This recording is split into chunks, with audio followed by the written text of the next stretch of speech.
This trip to the countryside will be good for you, Holmes. As your friend and your doctor, I really do recommend that you give yourself a complete change of scene. Fresh air, brisk walks, bird watching, chopping wood. Sounds intolerable. Certainly it sounds delightful. But you haven't yet told me who your friend is, the one we're going to visit. He is a bee lover. A bee lover? Do you mean that he keeps bees? That must be Mrs. Hudson, bringing the warm cloth that I requested. There is someone to see you, Mr. Holmes.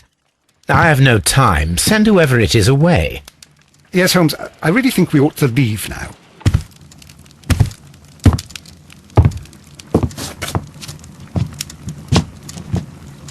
Mycroft.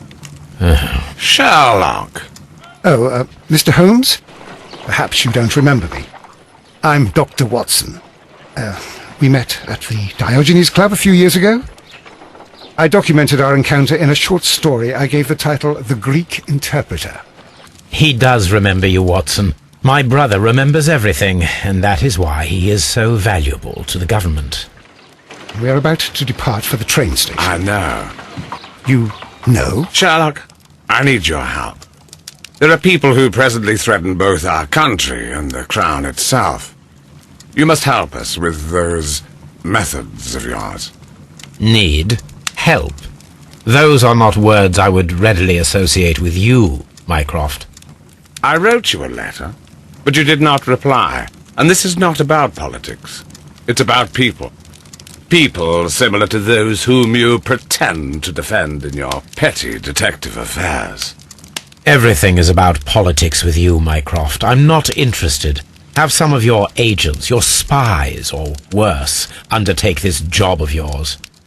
You are defending your people, and they have little to do with the people I choose to help, I can assure you. That's the point. You think exactly as they do. Who are they? The Merry Men. He is talking about the Merry Men, a band of idealistic terrorists.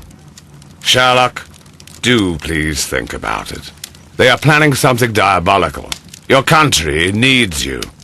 You need me, Mycroft, and you are not the country, although if your waistline expands very much further. Mrs. Hudson, tea will not be necessary. Dr. Watson, the train conductor, Mr. Parker, is aware that you will be 7 minutes late. You are in the 4th car. The train will be waiting for you. Sherlock, enjoy your time in Staffordshire. And do, please, at least write to me on your return.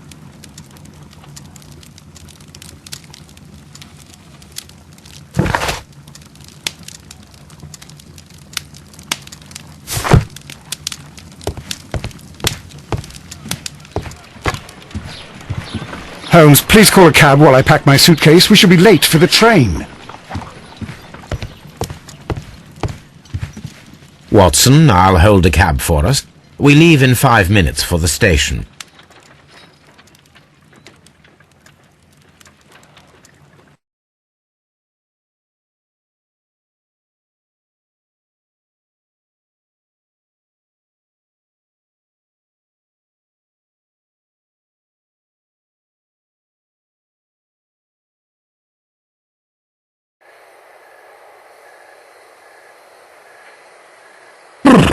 What a gloomy night. It was warmer inside the waiting hall. Since the station master told us that the train is about to arrive, we should not have to wait very much longer. Yes, at last. Attention! The train is arriving at the station. Please stand well away from the platform edge. I'll take your bags and your blasted archive suitcase. But, Holmes, the headlight. It's faded away. Something is wrong. I can't hear any sound from the incoming train. Excuse me, sir. Can you explain what has happened? I don't know. It's as if the train vanished into thin air. Holmes, say something. Quick, fetch a lantern and let us take a look. It's too dark. Only fog and rails, nothing else. There is no use in stumbling around here at night. We will come back tomorrow.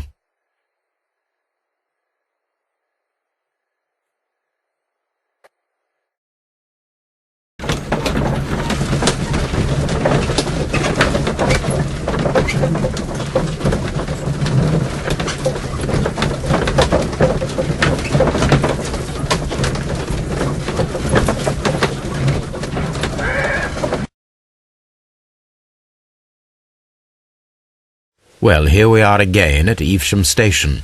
We have a full day ahead. Let us begin our investigation.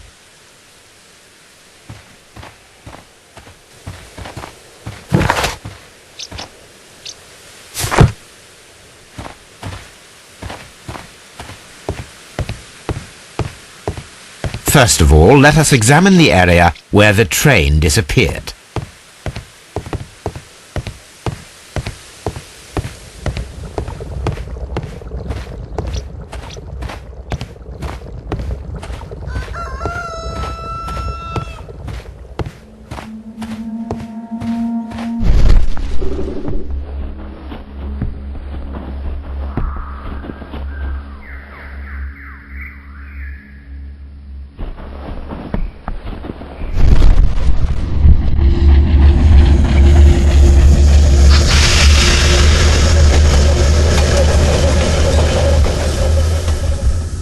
This is the place where we saw the train vanish last night. Railway sleepers. Nothing unusual. A discarded item, possibly thrown from the train. There are no tracks or footprints on the ground. The rails have not been touched. There's nothing unusual here. There are no signs to indicate that the train ran off the track, nor are there any other traces. There is nothing whatsoever. There are no clues. But then, a negative result is also a result. Oh, I see what you're getting at. No clues, and you're smiling. Yes, Watson, I do smile on occasion. This mystery appears very promising.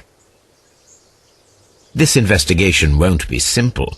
We shall require a map of the region. Perhaps the station master could lend us one.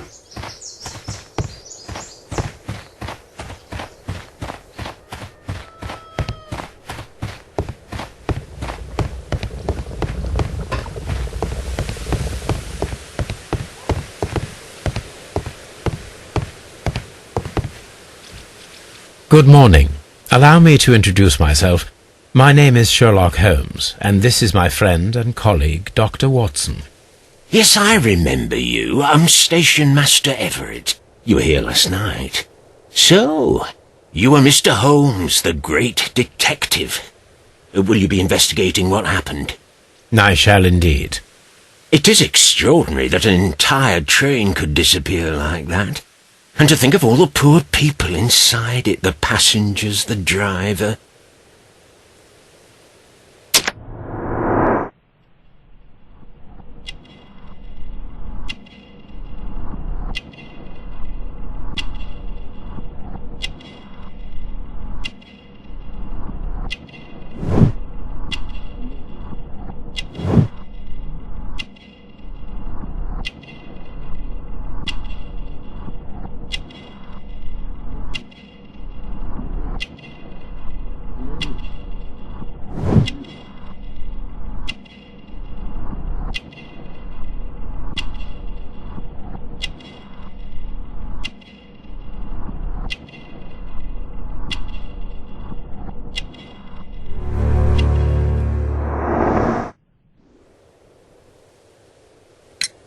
Could you please give us any details about the train? Well, there was nothing so very special about it. At least not that I can recall. My memory's not what it used to be. However, if you need it, you can have the train composition report. It's inside my office. I would be glad to have a detailed map of the local railway district. But of course, please, take the one that's pinned inside the waiting hall. See you later, my good man.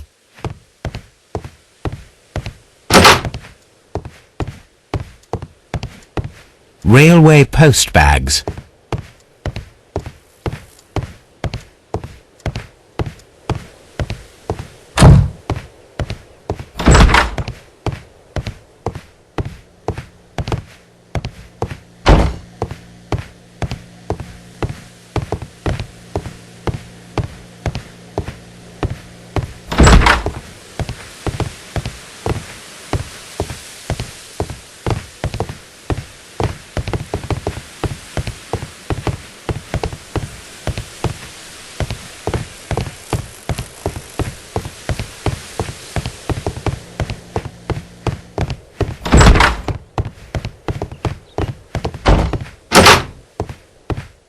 This part is probably from a locomotive.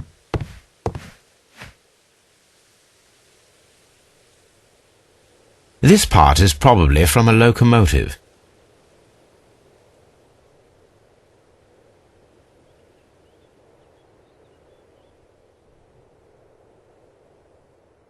An old locomotive bell. This place serves as a storage area for the station.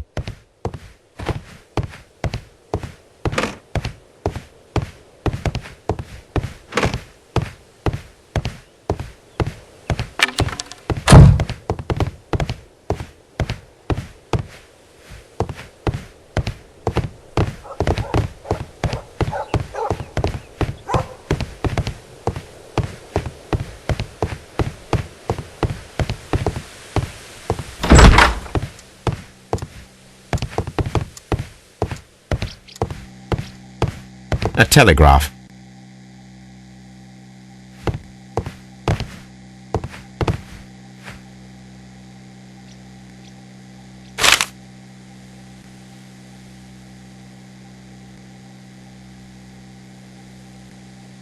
A new telegram. I think we should meet this Mr. Robinson.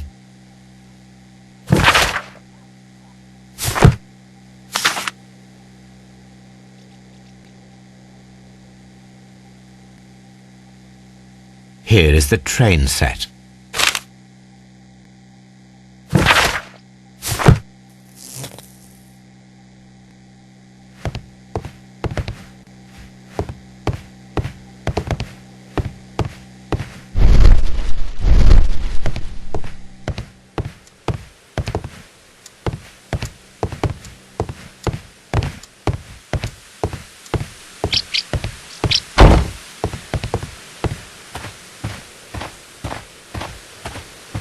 Holmes, how is it even possible for a train to disappear?